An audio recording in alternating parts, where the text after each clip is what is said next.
యేసుని ప్రేమ ఛానల్కి స్వాగతం.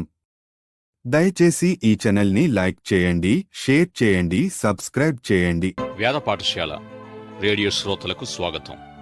గత కొన్ని తరగతుల నుండి వివాహము, కుటుంబ జీవితము అనే అంశములోని ఆయా కోణాలను దర్శించాం. అనేక విషయాలు ప్రస్తావించాం. తిరిగి తరగతిలో వివాహము, పునర్వివాహాలను గూర్చి కొన్ని సంగతులు క్లుప్తంగా ధ్యానిద్దాం. భార్య మరణించిన ఒక వ్యక్తి తిరిగి నేను వివాహము చేసుకోవచ్చు అని అంటే నాకు రాబోయే భాగస్వామి ఆయా అర్హతలు కలిగి ఉండాలని నేను ఆశించవచ్చునా అని అడిగాడు. దేవుని వాక్యము ఏమి చెబుతుందంటే, ఒంటరిగా జీవించే కృపావరము దేవుని నుండి ప్రత్యేకంగా అనుగ్రహించబడితేనే తప్ప ఎవరు ఒంటరిగా ఉండవద్దు. నరుడు ఒంటరిగా ఉండుట మంచిది కాదనే విషయం సృష్టి ఆరంభములోనే తేటపరచబడింది. ఈ సత్యం తమ జీవిత భాగస్వామిని కోల్పోయిన స్త్రీ పురుషులందరికీ వర్తిస్తుంది. ఒంటరిగా ఉన్న ప్రతి ఒక్కరికి వర్తిస్తుంది. అవివాహితులుగా ఉండడానికి ప్రత్యేకమైన పిలుపు దేవుని నుండి పొంది ఉంటేనే తప్ప ఒంటరిగా ఉండే అభిప్రాయం మంచిది కాదు. ఒంటరిగా జీవించే కృపావరము అవివాహ స్థితిలోనే నెరవేర్చబడుతుంది. ఈ విధంగా అనేక మంది ప్రభు ద్వారా ఒంటరితనములో పరిపూర్ణతను లేక నెరవేర్పును పొందారు. ఈ సత్యానికి లేక ఈ కృపావరానికి ఇట్టివారు గొప్ప సాక్షులుగా ఉన్నారు. అయితే దేవుడు ఊరికే పెళ్లి లేకుండా ఉండమని ఎవర్నీ అడగడు. కుటుంబంలో కొంతమంది పిల్లల్ని, భర్తను విడిచి భార్య మరణించినప్పుడు సంవత్సరాలు కుటుంబమంతా నిరాశతో, అసంతృప్తితో దుఃఖిస్తూ ఉండడం కంటే కుటుంబ రక్షణ, పిల్లల పెంపకం మొదలైన విషయాలు దృష్టిలో పెట్టుకుని అట్టి వ్యక్తి వివాహం చేసుకోవచ్చును. ఈ స్థితిలో ఒంటరిగా ఉన్న వారెవరైనా ప్రార్థనాపూర్వకంగా తమకు అనుకూలమైన రీతిలో వివాహం చేసుకుని కుటుంబ జీవితం జీవించండి. మరి రెండవ ప్రశ్న, ఒక విశ్వాసి తాను వివాహమాడిన తన భాగస్వామి వివాహానికి ముందు విశ్వాసినని చెప్పి వివాహమైన చాలా కాలానికి ఆ వ్యక్తి విశ్వాసి కాదని తెలియడమే కాక ఏవో కారణాలను బట్టి విడాకుల కోసం ఒత్తిడి తేవడం సంభవించింది. ఇట్టి స్థితిలో నేను దేవుని చిత్తము కనుగొనడంలో తప్పిపోవడం ఎలా జరిగింది? ఒకవేళ ఈ ప్రస్తుత భాగస్వామి నన్ను విడిచిపెట్టినట్లయితే మళ్లీ పెళ్లి చేసుకోవచ్చా అని అంటారు. ఒక విశ్వాసికి అవిశ్వాసికి జరిగిన వివాహాన్ని గుర్చి తెలుసుకోవాలంటే పౌలు కొరింథీయులకు రాసిన మొదటి పత్రిక 7వ అధ్యాయం దగ్గరికి ఈ విషయాన్ని తేవాలి. ఒక వ్యక్తి తాను విశ్వాసినని చెప్పుకుంటూ విశ్వాసి అయినట్టు తనకు తాను అనుకున్నప్పటికీ ప్రవర్తన, జీవిత విధానం ఆ వ్యక్తి విశ్వాసియా కాదా అనేది తెలియజేస్తాయి. ప్రవర్తన, జీవన విధానాల్లో విశ్వాసి రుజువు చేయబడతాడు. ఈ విధంగా ఒకరి ప్రవర్తన, జీవితం అవిశ్వాస ప్రమాణాల్లో వెళుతూ ఉంటే వాళ్ళు మేము విశ్వాసులము అనంటే మాత్రం ఏ నిజమైన విశ్వాసి నమ్మగలడు? ఎవరు ఒప్పుకోరు. ఈ విధంగా ఒక అవిశ్వాసి విశ్వాసి అయిన తన భాగస్వామి నుండి విడిపోవడానికి ఆశించినప్పుడు విశ్వాసులు అట్టివారిని వదిలించుకోవచ్చు. ఎలాంటి నిర్బంధం లేదు. ఈ విషయాలు కొరింథీ మొదటి పత్రిక 7వ అధ్యాయములో వ్రాయబడింది.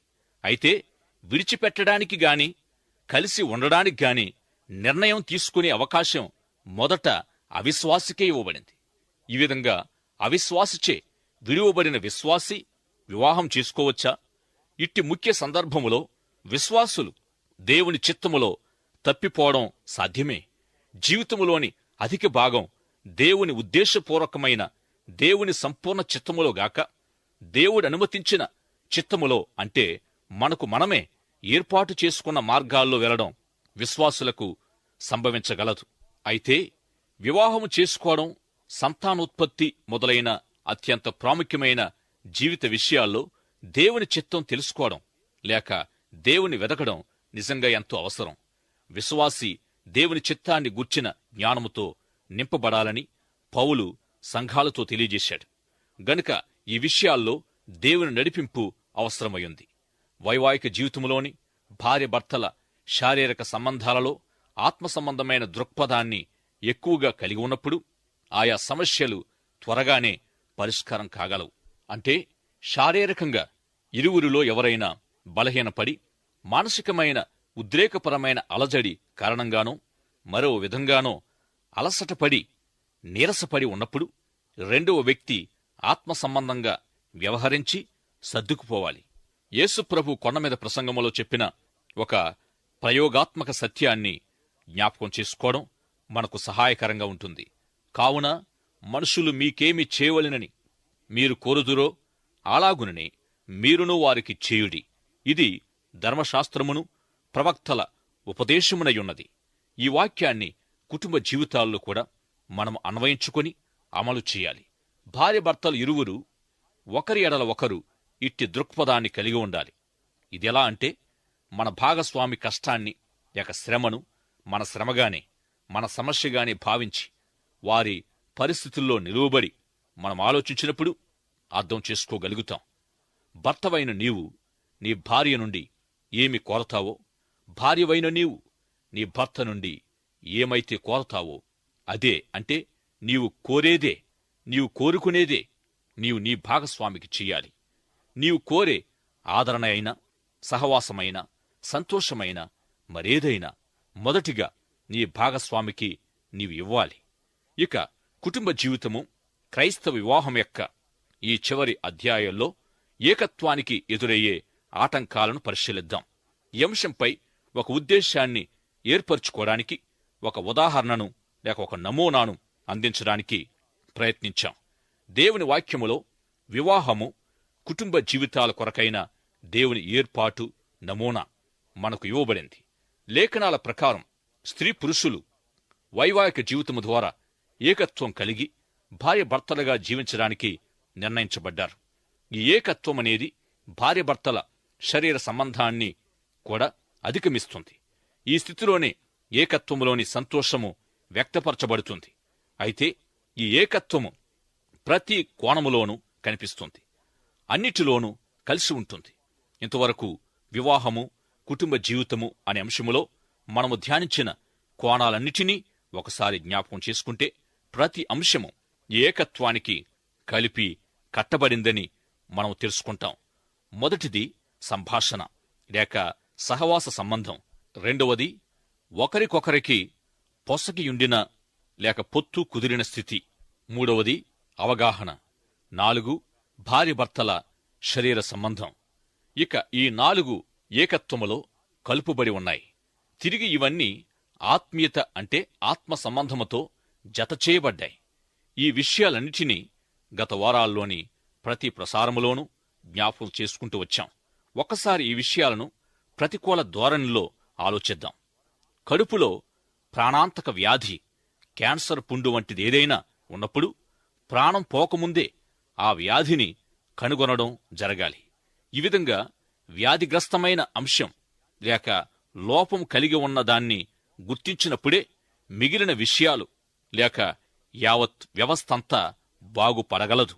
ఈ విధంగా కుటుంబ జీవితంలోని ఏకత్వానికి ఎటువంటి అభ్యంతరం ఎదురైనా ఏకత్వాన్ని కాపాడగల సహవాసము, ప్రేమ, అవగాహన మొదలైన సాధనాల ద్వారా అట్టి అభ్యంతరాలను మనం జయించగలం. సంభాషణ సంబంధం భార్యభర్తల మధ్య లేనట్టయితే అట్టి చీకటిలోనే వ్యాధికారక సూక్ష్మ క్రిములు అభివృద్ధి చెందుతాయి. కుటుంబ జీవితములో భార్యభర్తల మధ్య ఉండవలసిన నమ్మకత్వాన్ని గూర్చి పరిశీలిద్దాం. ఈ సందర్భంగా కొరింథీయులకు వ్రాయబడిన 2వ పత్రిక 4వ అధ్యాయం 2వ వచనము నుండి ఒక మాట చదువుకుందాం. అవమానకరమైన రహస్య కార్యములను విసర్జించి ఉన్నాము అని ఈ వాక్యము కుటుంబ జీవితములో భార్యభర్తల మధ్య ఉండవలసిన నమ్మకత్వానికి అన్వయించబడుతూ ఉంది. రహస్య కార్యాలు చీకటిలో వృద్ధి చెందే వ్యాధిగ్రస్తమైన సూక్ష్మ క్రిములు లాంటివై ఉన్నాయి. భార్యభర్తల మధ్య సరైన సంభాషణ, సహవాసాలు లేకపోవడం ఏకత్వానికి గొప్ప అభ్యంతరమై ఉన్నాయి. సరి అయిన లేక అనుకూలమైన స్థాయి భార్యభర్తల మధ్య లేనట్టయితే, అంటే ఒకరికొకరు పొసగని స్థితిలో ఒకరి మధ్య ఒకరికి పొత్తు లేకపోయినా కూడా వైవాహిక జీవిత ఏకత్వానికి అభ్యంతరం ఏర్పడుతుంది. కలిసి జీవించే వ్యవహారంలో ఒకరి మధ్య ఒకరికి ఉండవలసిన అనుకూల స్థితి అనేది ఎంతో విలువగలదై ఉంటుంది. పనిచేయుటలోనూ, కుటుంబ కార్యాలు జరిగించడంలోనూ, బాధ్యతలు నిర్వహించడంలోనూ, డబ్బు సంపాదించి కూడబెట్టి వినియోగపరిచే సందర్భాలలోనూ ఇద్దరూ కలసికట్టుగా పనిచేయగల అనుకూల స్థితి కుటుంబ జీవితంలో ఎంతో విలువైనది.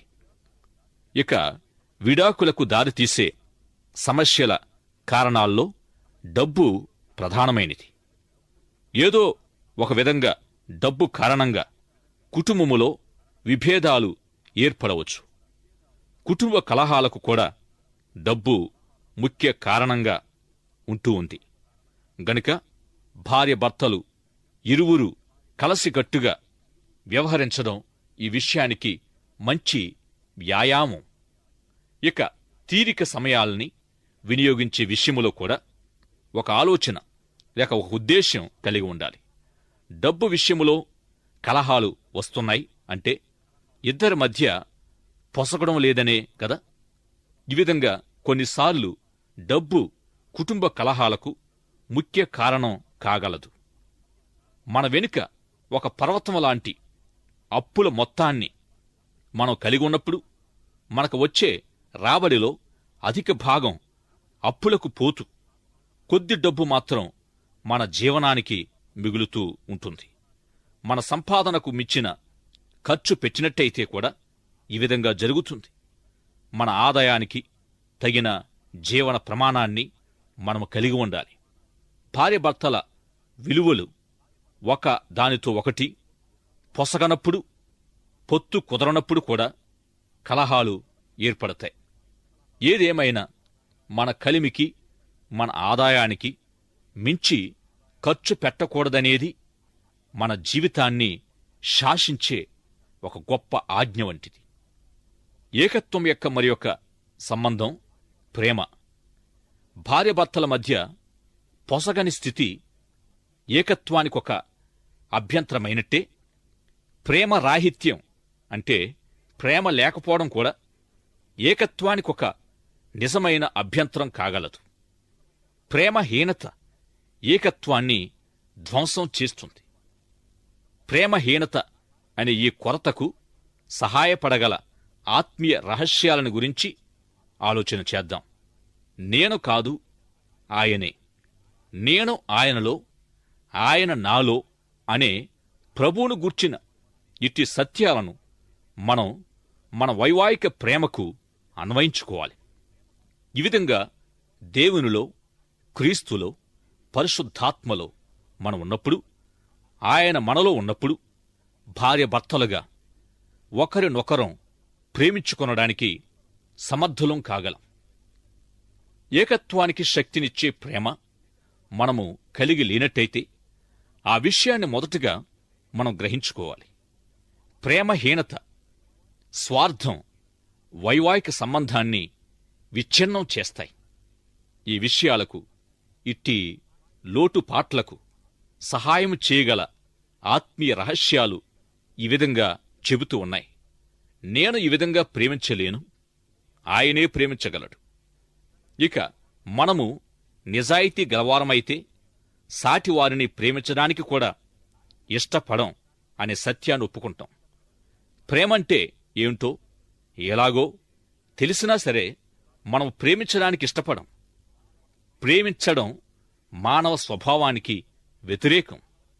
అయితే దేవుడు మనిషిని ప్రేమించగలడు, ప్రేమించడానికి ఇష్టపడుతూ ఉన్నాడు. ఒకవేళ దేవుని మహాకృపను బట్టి నీవు నీ భాగస్వామిని ప్రేమించగలుగుతూ ఉన్నట్టయితే అందుకు కారణం ఆయన మనలో నివసించుచున్న దాన్ని బట్టియే నీవు ప్రేమిస్తున్నావని తెలుసుకోవాలి. ఇట్టి దేవుని ప్రేమతో ప్రేమించడమనేది మనలో ప్రభు ద్వారానే సాధ్యపరచబడుతుంది. ప్రేమ తర్వాత ఏకత్వములోని మరొక అంశం అవగాహన. భార్యాభర్తల్లో అవగాహన లేకపోవడం కూడా ఏకత్వానికి కలిగే అభ్యంతరాల్లో ఒకటై ఉంది. భార్యాభర్తలు ఒకరినొకరు అర్థం చేసుకోలేనప్పుడు వారి ఏకత్వానికి అభ్యంతరంగా ఉంటారు.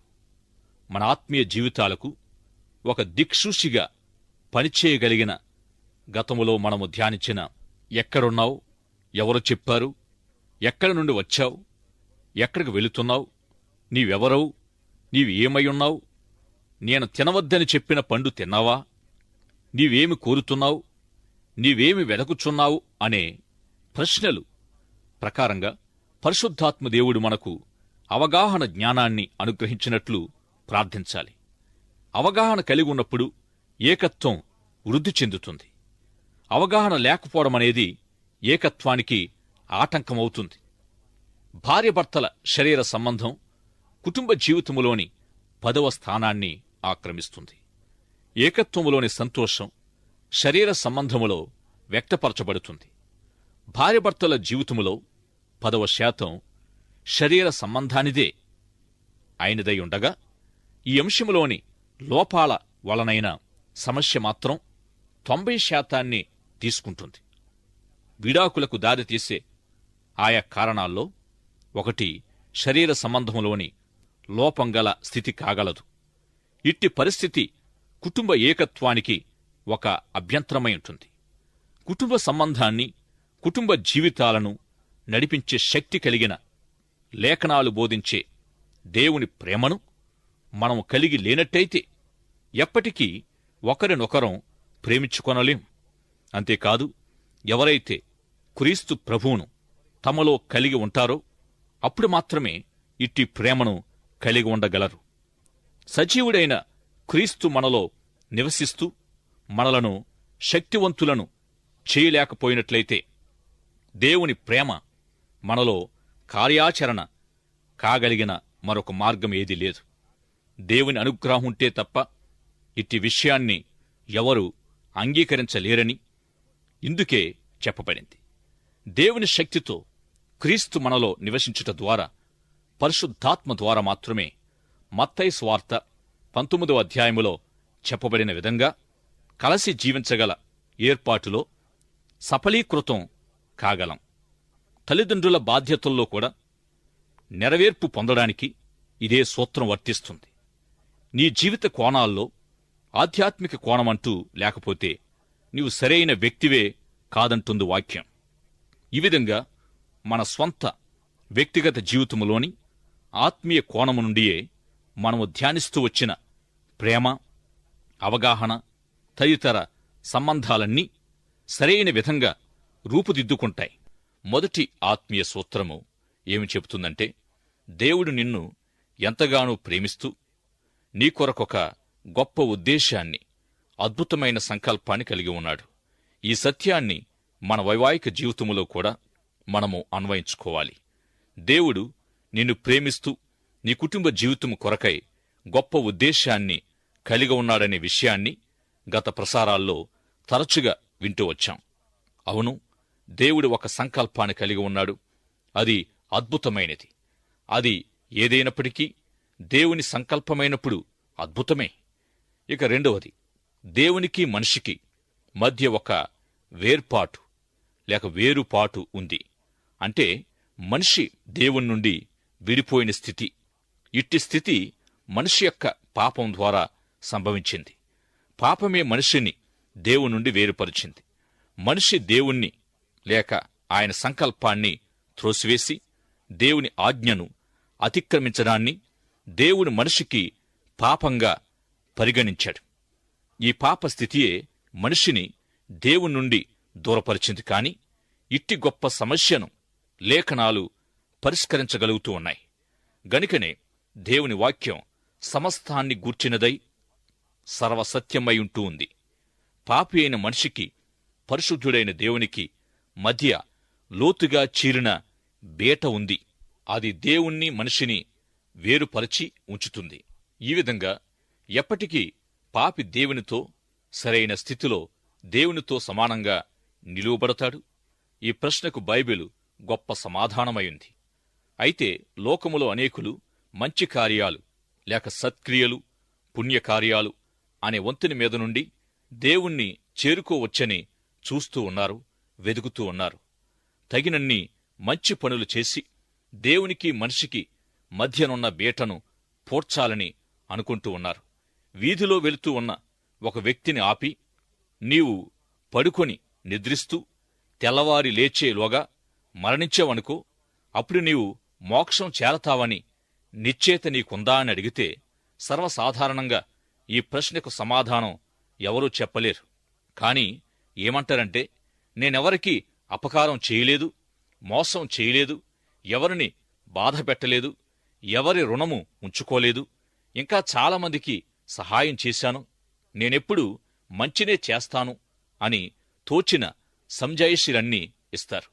ఇక మంచి కార్యాల ద్వారానే మోక్షం అని నీవనుకుంటూ ఉంటే, ప్రియ సోదరుడా సోదరి, పరలోక ప్రవేశానికి కావలసిన మంచి కార్యాలు మొత్తం ఎన్ని? ఇక అలాంటి మంచి పనులన్నీ నీవు చేశావా? పరలోకానికి అవసరమైన మంచి పనుల మొత్తం నీ దగ్గరుందా? మంచి పనుల ద్వారా పరలోకం అనేది నిజమైతే, దేవుడు మనిషిగా వచ్చి మనిషి పాపం కోసం శిలువపై మరణించిన విషయాన్ని గూర్చి నీవేమంటావు? ఈనాడు ఆచరించబడుతూ ఉన్న పునరుత్థానమంతా దీనిని గూర్చిందే. నిజంగా యేసుప్రభు యొక్క శ్రమ, శిలువ మరణ వృత్తాంతం ఆలోచించడానికి కూడా ఎంతో కష్టతరమైనది. తన రక్తాన్ని, చెమటను కార్చి ప్రభు ఎంతో గొప్ప వేదనతో ప్రార్థించి, తండ్రి నీ చిత్తమైతే ఆ మరణ పాత్ర తీసివేయబడాలని ప్రార్థించాడు. కాని తండ్రి ప్రభుతో, నీవు తప్పక ఇది అనుభవించాలని తెలియజేశాడు. అంటే మానవ నీతి మంచి కార్యాలతో లేక మంచి క్రియలతో రక్షణ అసాధ్యమని తన కుమారుణ్ణి శిలువ మరణానికి అప్పగించాడు. మనిషి మంచి కార్యాలతో నీతిమంతుడిగా చేయబడినట్లయితే ప్రభు మరణించవలసిన అవసరం లేదు. అయితే నీతి కార్యాలు గాని మరే విధానాలు గాని రక్షణను ఇవ్వలేవు. గనుక ప్రభు మరణించాడు.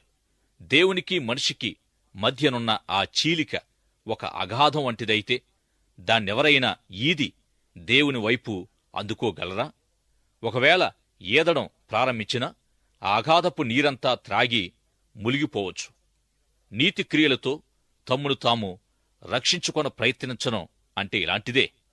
3వ సూత్రం క్రీస్తు సువార్త, 2వ సూత్రం పాపాన్ని గూర్చిన దుర్వార్త కాగా, 3వ సూత్రం క్రీస్తు ద్వారానైన శుభవార్త. అదేమంటే యేసు క్రీస్తను పేరున దేవుడు మనిషిగా ఈ లోకానికి వచ్చి దేవునికి మనిషికి మధ్యనున్న చీలికను లేక అగాధాన్ని పరిశుద్ధుడైన దేవునితో సంబంధం కలిగి ఉండడానికి యేసుక్రీస్తు శిలువ ఒక్కటే మార్గమైంది. ఈ కారణంగా ప్రభు శిలువకెక్కాడు. ఇక 4వ సూత్రం బిల్ బ్రైట్ భక్తుడు ఈ విధంగా విపులీకరించాడు. నా పాప స్థితితో నాకు పరిశుద్ధుడైన దేవునికి మధ్య ఏర్పడిన అగాధాన్ని యేసుక్రీస్తు యొక్క శిలువ పూడ్చివేసింది. ఈ విషయాన్ని నేను జ్ఞానయుక్తంగా ఆలోచించి అంగీకరించాను.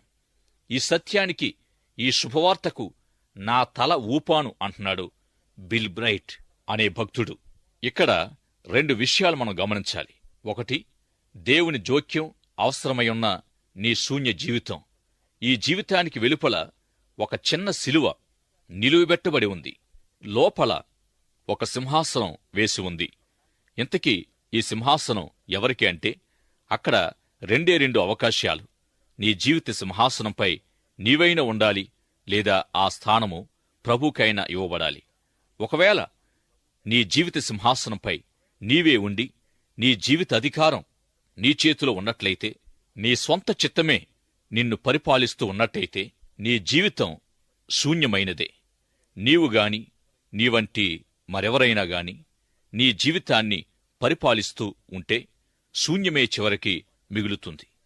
ఇక 2వ విషయం లేక 2వ దృశ్యములో అదే సింహాసనంపై ప్రభువైన క్రీస్తు, ఆయన పాదాల చెంత బహుచిన్న పరిమాణములో కనిపించే నీ స్వయం.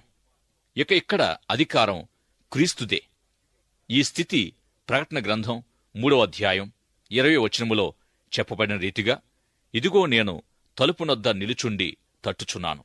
ఎవడైనను నా స్వరం విని తలుపు తీసిన ఎడల అతనితో నేనను నాతో కూడా అతడును భోజనము చేయుదుము అని చెప్పబడినట్టి స్థితి అయ్యుంది. అయితే నిలువెచ్చని క్రైస్తవ స్థితిని దేవుడు గద్దిస్తూ ఉన్నాడు. ఆసక్తి కలిగి మారుమనసు పొందడానికి, పశ్చాత్తాప పడడానికి నిలువెచ్చని క్రైస్తవులను దేవుడు పిలుస్తూ ఉన్నాడు. స్వంత చిత్తముతో తమ్మును తామే పరిపాలించుకుంటూ శూన్యమైన స్థితిలో ఉన్నవారి తలుపులను తడుతూ వారి జీవితాల్లో ప్రవేశించి పరిపాలించడానికి ఇష్టపడుతూ ఉన్నాడు. ఇది 4వ సూత్రం. ఈ 4 సూత్రాల తర్వాత చివరగా మనకొక ఉపమానం చెప్పబడుతూ ఉంది. అదేమంటే ఆయా సంగతుల ఫలితాలు ప్రభు తమ జీవితాల్లోనికి వచ్చిన విషయాన్ని రక్షణ పొందిన వారంతా తమ అనుభవం మానవాతీతమైన పారలౌకిక అనుభవంగా నమ్ముతారు. అవును, నిజమే. అయితే దేవుడు ప్రతి ఒక్కరిని ప్రత్యేకమైన తనదైన విధానములో రక్షిస్తాడు గాని అందరికీ ఒకేలాంటి అనుభవం ఇవ్వడు. అట్టి అవసరం దేవునికి లేదు. ప్రతి ఒక్కరి కొరకు ఒక్కొక్క విధానం దేవుడు కలిగి ఉన్నాడు. అయితే ఒకరు మరొకరిని చూసి నాలాంటి అనుభవం నీకు లేదు గనుక నీ రక్షణ నిజమైనది కాదు అనడానికి వీల్లేదు. రక్షణ దేవుని వాక్య సత్యంపై, క్రీస్తు శిలువ మరణ పునరుత్థాన సువార్తపై ఆధారపడి ఉంది. ఇక పశ్చాత్తాపమనగా మానసిక సంబంధమైనది, జ్ఞానయుక్తమైనది కాక పాపి దేవునితో సమాధాన పడగలిగినట్టి మనసు మార్పు, హృదయ మార్పు, స్వచిత్తం మార్పు, జీవిత గమనం మార్పు, యావజ్జీవితములో మార్పు కలిగించేదై ఉంది. సువార్త 2 సత్యాలను ధృవీకరిస్తుంది లేక రుజువు చేస్తుంది.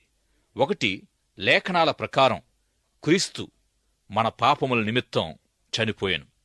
2, లేఖనముల ప్రకారం సమాధిని జయించి తిరిగి లేచాడు.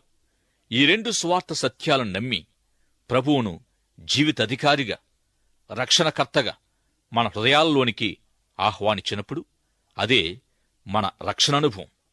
మరి అట్టి వాక్యానుసారమైన రక్షించబడిన అనుభవం మీలో ఎంతమంది కలిగి ఉన్నారు? లేని ఎడల ఇదే మిక్కిలి అనుకూల సమయం. నేడే రక్షణ దినం.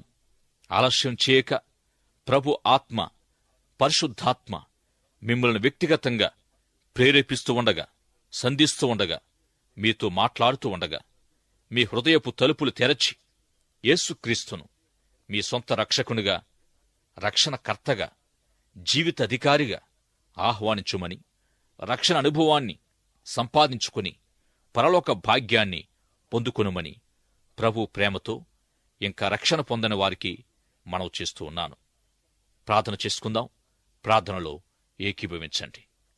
ప్రేమ కలిగిన మా తండ్రి, ఇంతవరకు మా శ్రోతలతో, ముఖ్యంగా భాగస్వాములతో మాట్లాడినందుకు వందనాలు చెల్లిస్తున్నాం. మా శ్రోతల్లోని ప్రతి ఒక్కరి పట్ల మీరు కలిగి ఉన్న ఉద్దేశమునకై స్తోత్రాలు.